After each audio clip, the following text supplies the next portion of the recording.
दोस्तों, मैं एडवोकेट महेश कुमार और आप देख रहे हैं आपका अपना यूट्यूब चैनल लीगल पॉइंट्स। दोस्तों, आज हम बात कर रहे हैं लिव इन रिलेशनशिप के बारे में। दोस्तों, लिव इन रिलेशनशिप एक ऐसा टॉपिक है जो आजकल चर्चा में है, और चर्चा में क्यों है इस पर हम बात करेंगे अब बाद में। लेकिन आपसे एक छोटी सी रिक्वेस्ट है कि वीडियो में आगे बढ़ने से पहले आप यूट्यूब चैनल को हमारे सब्सक्राइब कर लें, लाइक कर दें वीडियो को और शेयर कर दें। दोस्तों, लिव इन रिलेशनशिप की बात कर रहे थे, तो इसमें जब हम कानूनी बात करते हैं कि इसके कानूनी पहलू क्या हैं, समाज में इसका क्या मान्यता है इसको लेकर, तो दोस्तों देखते हैं कि इंडिया के बाहर जो देश हैं उनमें लिव इन रिलेशनशिप को लेकर कई देशों में ऐसा है जहाँ लिव इन रिलेशन में रह तो सकते हैं किंतु कानूनी मान्यता नहीं है। जैसे हम बात करें अमेरिका की, तो अमेरिका में लिव इन रिलेशनशिप में रहने की अनुमति है, लेकिन ये वैधानिक नहीं है, यानी कि कानूनी नहीं है। वहीं ब्रिटेन की बात करें तो ब्रिटेन में लिव इन रिलेशनशिप पर बाकायदे कानून है और कानूनी मान्यता है लिव इन रिलेशनशिप को। जबकि कुछ मुस्लिम देश हैं जैसे सऊदी अरब, इराक, ईरान, इन देशों में शरिया कानून के तौर पर मतलब इसको हैंडल करते हैं। शरिया कानून लागू होता है, इसलिए यहाँ पे इसको एक बड़ा अपराध के तौर पर देखते हैं। चूँकि शरिया कानून में लिव इन रिलेशनशिप को जिना शब्द से संबोधित किया गया है, और जिना शब्द का मतलब है कि गैर कानूनी यौन संबंध।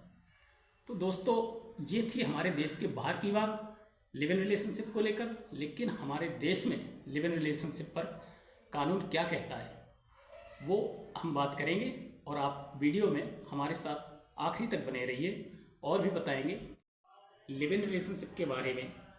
भारत में कानूनी प्रावधान क्या है। दोस्तों, भारत में लिव इन को समाज में तो स्वीकार्यता नहीं है, लेकिन कानून जो है वो लिव इन रिलेशनशिप को वैधानिक मानता है। हालांकि हमारी विधि व्यवस्था में लिव इन रिलेशनशिप को लेके कोई अलग कानून नहीं है, फिर भी हमारे सुप्रीम कोर्ट के कई ऐसे निर्णय हैं जिनमें ये कहा गया है कि लिव इन रिलेशनशिप वैधानिक है, यानी कि कानूनी है और गलत नहीं है। ऐसा ही एक मामला है बद्री प्रसाद बनाम उपनिदेशक समेकन 1978। दोस्तों, इस मामले में सुप्रीम कोर्ट ने कहा है कि अगर दो व्यक्ति अविवाहित हैं, वयस्क हैं और दोनों मानसिक स्थिति दोनों की ठीक है, यानी कि स्वस्थ हैं, तो वो एक साथ रह सकते हैं और ये गैरकानूनी नहीं है। दोस्तों, अब बात करते हैं हम आखिर ये लिव इन रिलेशनशिप चर्चा में क्यों है।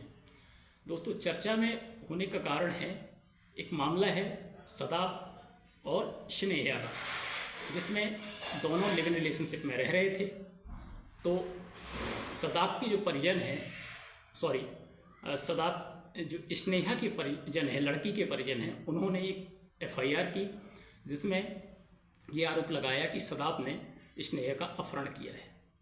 तो दोस्तों, जब पुलिस ने जांच की तो अब पुलिस से अभिरक्षा के लिए सदाब ने और स्नेहा ने माननीय न्यायालय का दरवाज़ा खटखटाया और दलील रखी कि संविधान का जो अनुच्छेद 21A है वो हमें व्यक्तिगत जीवन की रक्षा और स्वतंत्रता का आधार प्रदान करता है, इसलिए हमें इसके लिए मान्यता दी जाए और कानूनी तौर पे हम साथ में रह सकें। लेकिन कोर्ट ने सदाब और स्नेहा की इन दलीलों को सरे से खारिज कर दिया, नकार दिया। चूँकि इसमें अब आपके मन में एक सवाल आ रहा होगा कि ये तो सही है कि किस जो आर्टिकल है संविधान का वो मान्यता देता है व्यक्तिगत जीवन की स्वतंत्रता का, तो कोर्ट ने क्यों नहीं माना। तो दोस्तों, इसके जवाब में ये है कि जो मामला है इसमें सदाब पहले से शादीशुदा है और उसकी बीवी ने तलाक भी नहीं लिया है और जीवित भी है। जबकि जो इस्लामिक कानून है वो कहता है कि कोई भी शादीशुदा और जिसकी बीवी यानी कि विवाहित जीवित हो तो वो लिव इन रिलेशन में नहीं रह सकता है। इसीलिए यहाँ पे वो इस्लामिक कानून का वायलेशन हो रहा था, इसलिए माननीय कोर्ट ने सदाब और स्नेहा की उन दलीलों को खारिज कर दिया, यानी कि जो संविधान के आर्टिकल 21A का हवाला दिया गया था उसको नकार दिया। तो दोस्तों ये थी लिव इन रिलेशनशिप पर जानकारी। आपको ऐसे ही तमाम जानकारी के लिए हमारे YouTube चैनल को देखते रहिए, सब्सक्राइब करिए और कमेंट करके बताइए कैसा लगा आपको हमारा वीडियो। मिलते हैं अगले वीडियो में। नमस्कार।